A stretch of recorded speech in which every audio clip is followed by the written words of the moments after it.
Peace be with you, everyone. Welcome to my channel. My name is Trevor. Really grateful to have you here today. And in today's video, I'm going to be doing a first impressions and feedback on my first wearing of this fragrance right here, Midnight from Perry Ellis. It doesn't say Midnight anywhere on the bottle, but that's the name of the fragrance. It's just a really nice, hefty, very heavy, decent cap that has a little bit of like a velvety texture on it. Very heavy glass bottle. So presentation's pretty nice, all things considered. A little bit of a fingerprint magnet, but you can only really tell in the light. So Perry Ellis Midnight. It's a fairly new release. I think it's been on the market for a year or two. It's finally hitting discounters. You can find it for like under $30, so really affordable, kind of cheapy.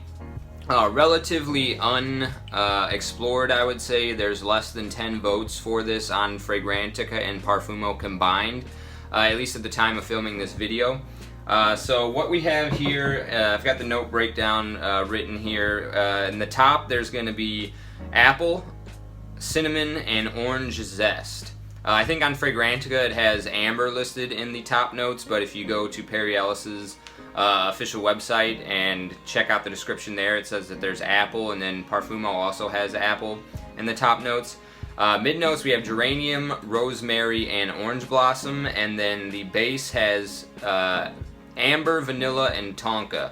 Now, Parfumo and Perry Ellis's official website say vanilla wood, but I don't think that that's such a note, and I think Perry Ellis actually mistyped on their official website description, and it's supposed to be amberwood, vanilla, and tonka. At least that's what I'm assuming is the actual note breakdown. So apple in the top, lemon zest, cinnamon, so you get a little bit of an apple cinnamon vibe going on. Rosemary, geranium, and orange blossom in the mid, so a floral mid, and then what I am guessing is amberwood, vanilla, and tonka, so a really kind of mass appealing base. So I'm just going to go ahead and give myself an application of this one. Go ahead and put it on the right hand and arm. Pretty decent atomizer. Shoots out really nice. It's a little bit of a narrow cone, but I think it's perfectly acceptable. You know, I would give it like a A-, B+ kind of rating on the atomizer. Presentation, same thing, A-, B+. Like, it's very hefty and it doesn't feel cheap. Price point is great, under 30 bucks, so it's right there in the cheapy range. I'm assuming this will probably be hitting the rack stores soon as well. Okay, so initial impressions here. It's very, very sweet, kind of gourmandish, but it's also incredibly fresh. It was reminding me, it almost feels like there's ginger in here because it has a nice sparkly freshness that I usually associate with ginger, but that might be the lemon zest, because I think the zest part is kind of like something off the rind instead of the actual citric part of the orange. So I could see that being accounting for that sparkly kind of vibe that I normally get off of ginger. But yeah, incredibly sweet. I definitely get the apple. It reminds me of a mixture of something like Halloween Man Hero a little bit, because it's got that nice citrusy, gingery freshness, but it's also got like a deep, warm, gourmandish facet to it as well. At least to me, it's not very beast mode or projecting. It just seems like kind of a little bit of a soft fragrance, so that's the only mark against it I have on this initial impressions here. I'm also not a very big fan of orange blossom. I feel like it's got a kind of chalky texture that I don't really care for. But yeah, overall I think this is going to be a really decent fragrance at the very least. It does combine freshness and sweetness, and a lot of the feedback that has been going on online for this fragrance so far says that it's a compliment puller, which makes sense because it does capture that very fresh aspect with a nice gourmandy facet as well, so it combines those two things that generally account for high compliment factor. A lot of people are also comparing this to 1 Million. I've not smelled 1 Million, but I could see this being a flanker like Lucky or Privé to the 1 Million line. So yeah, that's my initial first impressions here, a little bit of the note breakdown. I'm going to wear this one out today, see what kind of feedback I get, see how the longevity is on my skin, how the sillage and how it feels to me in the air, and whether or not I get any compliments on it.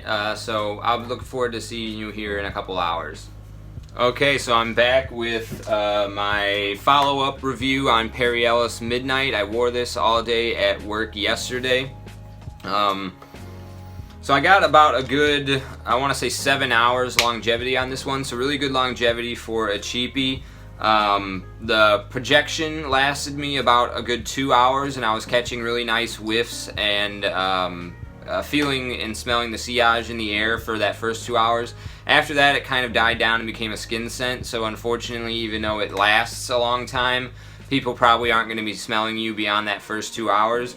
Very light and airy fragrance, unfortunately, or fortunately, depending on what you're looking for. I prefer more heavy and dense fragrances with a thick scent bubble around me. So that's a personal preference mark against this fragrance so far. I did enjoy wearing it though. It was very nice, combination of fresh and sweet. It reminded me, I think earlier in the first half of the video, I said it reminds me of Halloween Man Hero. It also somewhat reminds me of Taos Man Sport, if you ever smelled that fragrance. So it's got that sparkly apple opening, but then it also somewhat reminds me of Mandarina Duck Black, because that's an orange blossom fragrance with vanilla tonka in the base. So nice combination of fresh and sweet, with the orange blossom kind of florals being a major player in the entirety of the fragrance, which I think gives it its sort of light and airy quality. I didn't get any compliments, which is a bit surprising because most of the feedback for this fragrance online, whether in videos or in the comment section on the Fragrantica boards in the Parfumo comment section, said that this was one of the biggest compliment pullers for people in their collection.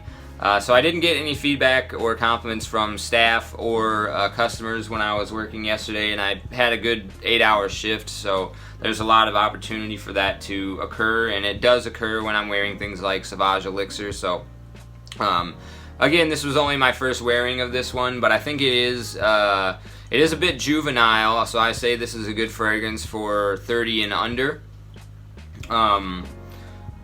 And it is, it's definitely a cold weather fragrance. It does have a freshness, but it's hyper sweet, very, I don't want to say, it's not quite gourmandish, but it is just very sweet, like very candied sweet is kind of like how I would describe it.